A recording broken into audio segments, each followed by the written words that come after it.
Road വികസിക്കുമ്പോൾ മരം വെട്ടണ്ടേ? Road വികസിക്കുമ്പോൾ മരം വെട്ടണം. മരം വെട്ടിയ വല്ല പ്രശ്നമുണ്ടോ? മരം വെട്ടിയ പ്രശ്നമില്ല, വെട്ടുകാരന് കൂലി എടുക്കണം, അത്രേ ഉള്ളൂ. എന്ത് പ്രശ്നം എന്താണ്? മറ്റേ മരം മുറിക്കുന്നതുമായി ബന്ധപ്പെട്ട ഒരു സംസാരം, റോഡിലെ മരങ്ങൾ മുറിക്കുന്നതുമായി ബന്ധപ്പെട്ട സംസാരത്തിന് എൻ്റെ അഭിപ്രായമാണെങ്കിൽ ഞാൻ പറയാം, മരം മുറിക്കുന്നത് ശരിയല്ല എന്നാണ് എൻ്റെ അഭിപ്രായം. അല്ല, ഇപ്പോൾ നമ്മൾ ഇവിടുത്തെ കോർപ്പറേഷൻ്റെ കാര്യം പറയുകയാണ്. സിറ്റിക്കകത്ത് നിറയെ മരങ്ങളുണ്ട്. ഈ ഗുൽമോഹർ എന്താ പറയുക, എനിക്ക് പടന്ന് പന്തലിച്ച് ഇങ്ങനെ കിടക്കുന്ന തണൽ വൃക്ഷമായിട്ട് കിടക്കുന്ന. സത്യം പറഞ്ഞാൽ പണ്ട് തിരുവനന്തപുരത്തൊക്കെ വരുന്ന സമയത്ത് വേനൽക്കാലത്താണല്ലോ, വെക്കേഷൻ ടൈമിലാണല്ലോ വരുന്നത്. അന്നേരം തലയിൽ ഇങ്ങനെ എന്താണ് തീക്കനലുമായിട്ട് നിൽക്കുന്ന, ഇങ്ങനെ പൂത്തൊലഞ്ഞ് നിൽക്കുന്ന ഗുൽമോഹറിനെ കാണുമ്പോൾ സത്യം പറഞ്ഞാൽ ഇന്നും തിരുവനന്തപുരം സിറ്റിയോട് തോന്നുന്ന ഒരു ആകർഷണീയത അതാണ്. പക്ഷേ ഈ ആകർഷണീയത പലപ്പോഴും പ്രശ്നം ഉണ്ടാക്കുന്ന എപ്പോഴാണെന്ന് വെച്ചാൽ, ഒരു മഴ പെയ്താൽ ഒരു കുളിര് മാത്രമല്ല, പല സ്ഥലത്തും ഇത് ഒടിഞ്ഞു വീഴുന്നു. വളരെ അപകടകരമായ പിന്നെ താഴെ പാർക്ക് ചെയ്തിരിക്കുന്ന കാറിൻ്റെ മേലെ ഒഴിഞ്ഞു വീഴുന്നു. ഇത് പണ്ട് ബ്രിട്ടീഷ് കാലത്തെങ്ങാനും അല്ലെ രാജാക്കന്മാരുടെ കാലത്ത് ചർച്ചയ്ക്കില്ല എന്നും പറഞ്ഞു. പക്ഷേ ആ കാലഘട്ടത്തിലെങ്ങാനും നട്ടിരുന്ന തണൽ വൃക്ഷങ്ങൾ തന്നെയാണ്. കാരണം ഇത്രയും വീതിയില്ല റോഡുകൾക്ക്, അത് ഇച്ചിരി മാറ്റിയാണ് ചെയ്തിരുന്നത്. ഈ മരങ്ങൾ ഇന്ന് പലതും അപകടാവസ്ഥയിൽ തന്നെയാണത്. കാരണം അതിന് ഈ പറയുന്നതിനെ പിന്നെ വിത്ത്സ്റ്റാൻഡ് ചെയ്യാനുള്ള നിലനിൽക്കാനുള്ള ഒരു തടിക്ക് അത്രയും ഉറപ്പുള്ളൊരു സാധനമല്ല. ഇതിൽ ഏറ്റവും എളുപ്പമുള്ളൊരു പരിപാടികൾ വെച്ചാൽ, ഇതിൽ ഒരു സ്ഥലത്തിൽ ഒരു മരം വെട്ടുക, ആ മരത്തിന് പകരം അവിടെ 2 മാവ്, പ്ലാവ്, പിന്നെ പേര, അപ്പോൾ ഇതൊക്കെ പടർന്ന് ഇങ്ങനെ വേറെ വഴിയിലൂടെ ആയിക്കോട്ടെ, അതിനെ കൺട്രോൾ ചെയ്യാവുന്ന രീതിയിലോ അല്ലെങ്കിൽ നെറ്റിനകത്തോട്ടോ കുറച്ച് ഒരു ഹൈറ്റ് വരെ ഒരാൾ നടന്നു പോകാനുള്ള, അല്ലെങ്കിൽ ബസ്സിൻ്റെ തട്ടേ ഓപ്പോസിറ്റ് സൈഡിൽ വളരാലോ ഉണ്ട്.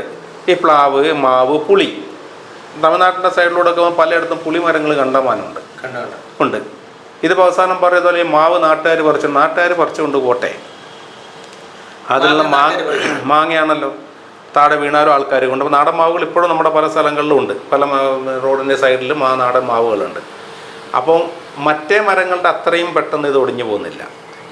ഇതൊന്നും പാഴ്മരങ്ങളുമല്ല, അത്രയും തണൽ കിട്ടില്ലായിരിക്കും, ആ പൂക്കൾ കാണില്ലായിരിക്കും. പക്ഷേ നിങ്ങൾക്ക് റോഡ് സൈഡിൽ മരം നടണമെങ്കിൽ ഈ മരമാകുമ്പോൾ നിനക്ക് ഇത്രയും അപകടാവസ്ഥയിൽ വരുന്ന സാധനമല്ല. എവിടെയെങ്കിലും അത് യൂട്ടിലൈസ് ചെയ്യുക, അല്ലെങ്കിൽ നീ തേക്ക് നട്. എന്താ ഇപ്പോൾ പ്രശ്നം? കംപ്ലീറ്റ് റോഡ് സൈഡിൽ അങ്ങനെ വേണമെന്നുണ്ടെങ്കിൽ തേക്കിട, ഒരു മിനിമം കാറ്റും ഇതും കിട്ടും. കുറേ കാലം കഴിഞ്ഞാൽ നിനക്കത് പിന്നെ വരുമാന മാർഗമായി.